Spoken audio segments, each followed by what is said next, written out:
it's really, I would like to think that my parents formed who I am as a person.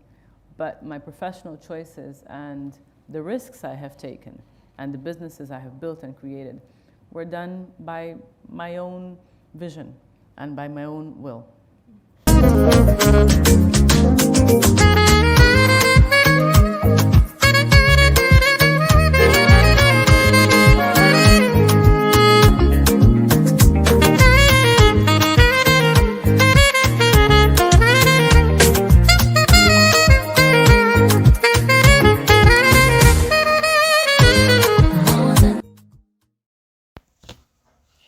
Surely the risk she took and the decision to take such risk were her own efforts.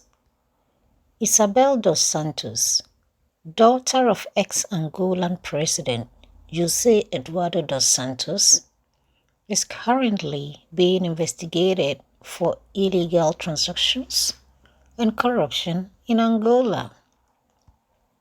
Like all children of powerful leaders or rich businessmen, one would expect to see her swimming in champagne, organizing socialite parties, and possessing all the luxury brands that money can buy. But that was not exactly Isabel's rise to be the richest woman in Africa. Hello and welcome again to the International Business Entrepreneurs or Grifters podcast. Geopolitical Queen here with today's episode on how political persecution can easily be turned into a global corruption case. Isabel dos Santos was known as the African Queen. She was on Forbes' list as the richest woman on the African continent. A true self-made businesswoman in her own words. She held the top positions in the Angolan state-owned trade of diamonds and oil and became one of the most influential people in and outside of Africa during her father's 38 years rule in Angola. But did she excel to such heights just because she happened to be the daughter of the president? Of course, as the daughter of the first gentleman of the nation, she surely was privileged in most aspects.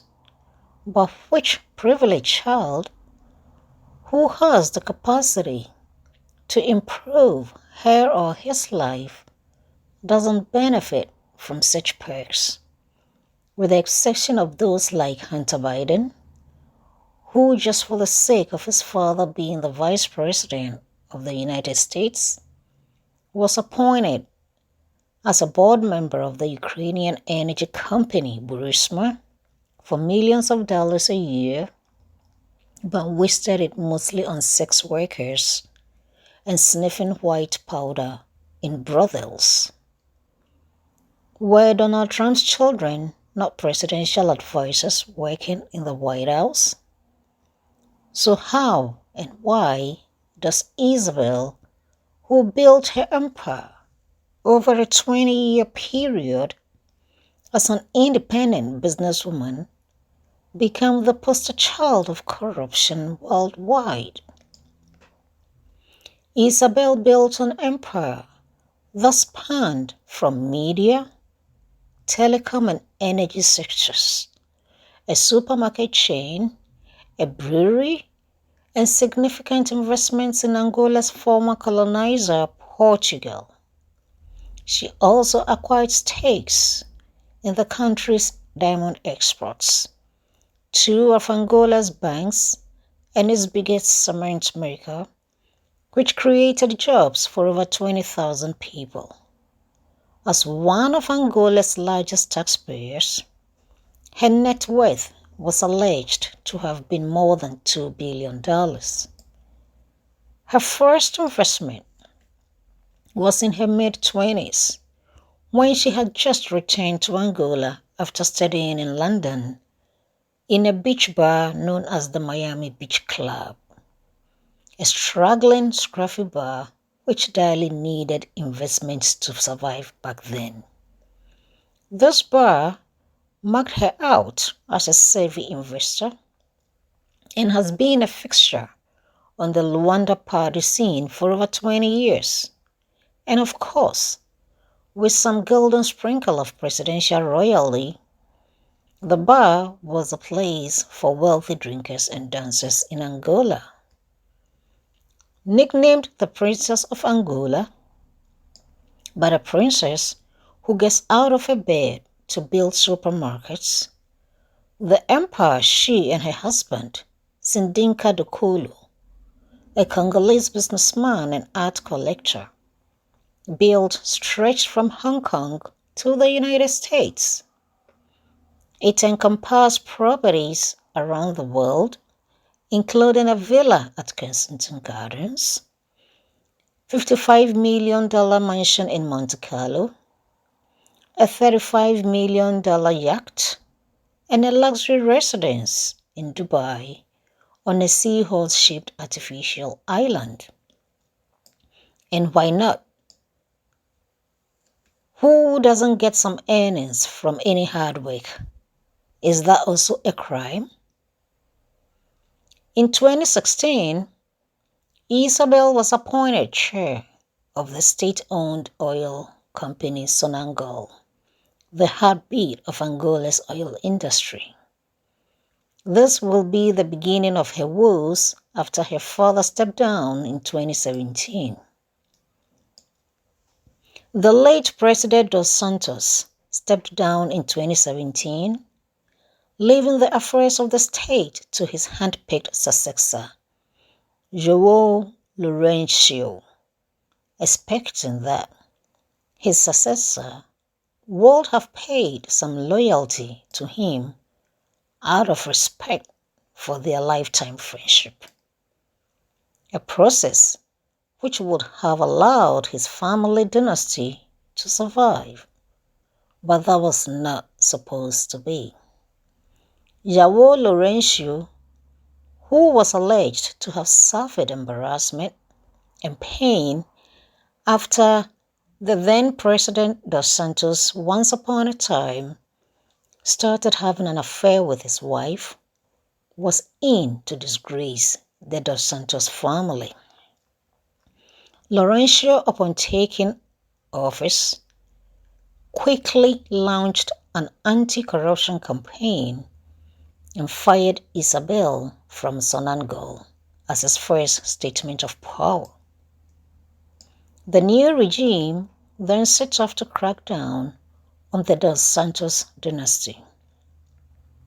Isabel's half-brother, José Filimon Meno, was jailed for 5 years for allegedly siphoning funds from Angola's sovereign wealth fund, and her younger sister, Welwichia Dos Santos, was also suspended from the party for unjust enrichment. The opportunistic Western journalists, known as the International Consortium of Investigative Journalists as usual, quickly jumped in, claiming to be doing some corruption investigations in the name of Luanda Leaks. They claimed to have a trove of more than 715,000 documents of embezzlement and misappropriation of funds, which was actually compiled through gossip from citizens and jealous party members. Companies allegedly supposed to be responsible for the alleged corruption are not being investigated in any way. The Western financial tax advisors, namely Boston Consulting Group, McKinsey & Company, and PwC, who were supposed to be held responsible for their advisory and enabling tax fraud environment, are not even questioned for their involvement in any corruption act. Regulators around the globe have virtually ignored the key role Western professionals played in maintaining so-called offshore industries that gives money laundering and drains trillions from public coffers. It has become a one-sided affair of Westerners always pointing their fingers at the African countries they claim to be investigating, and Isabel and her husband are the scapegoats for a government that is incapable of governing its nation. Western countries are yapping on with impunity, when in reality, the alleged embezzled funds are in the Western banks.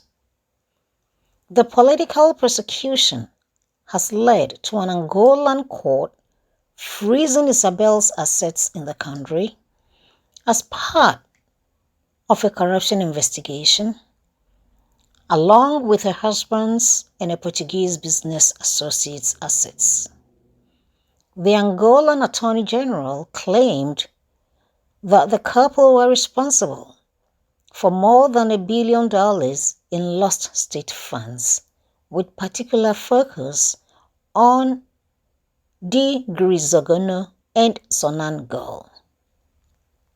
A Dutch court will rule on whether Angolan authorities could seize a stake in the Portuguese firm Galp Energia that is still linked to the Dos Santos family whilst in Portugal. Whilst in Portugal, authorities have nationalized her majority stake in Efacec Power Solutions, an electricity infrastructure company. There is nothing wrong in investigating corruption in any country. By all means, it has to be done. This has to happen as systems and structures in countries have to be strengthened. But shouldn't such investigations be done fairly? How come that in a country like Angola, where corruption has infested all the corners of society, this government managed to fish out only Isabel, her brother, and her sister as the only corrupt ones in the country? So how can't this be a political persecution in the grand scheme of things? And to those biased journalists, where is their investigations of the Western companies?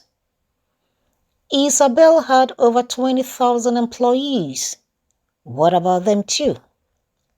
Were these employees feeding their families thanks to their jobs also corruption?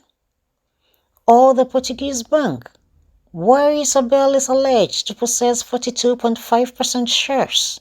How did she do that? Why are the assets of the bank not also frozen if Isabel is alleged to have stolen the money for the purchase? Doesn't it take two to tango? Isn't it sad enough that after all these, the same Angolan government is calling on foreign investors to come and invest in Angola? With what? There is an Angolan citizen who is investing in the country.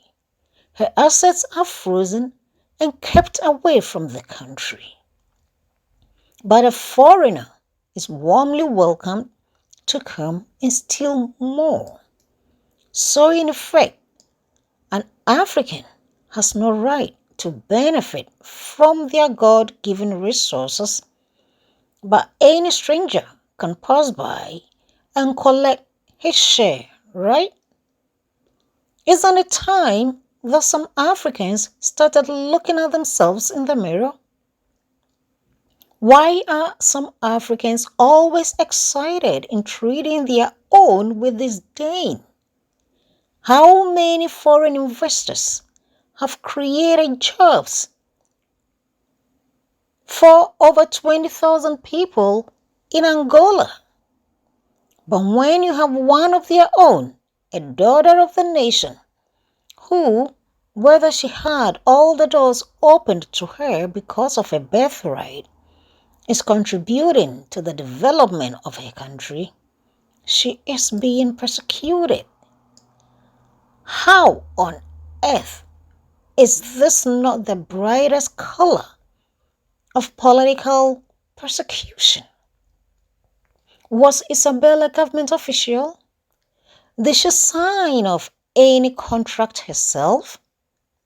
What about the banks and ministers of the supposed sectors that signed off those contracts?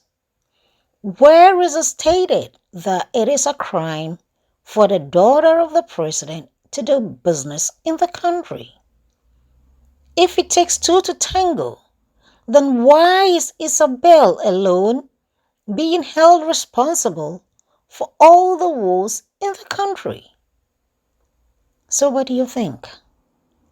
Are these so-called investigative journalists acting out of malice, or this is an orchestrated political persecution turned into corruption?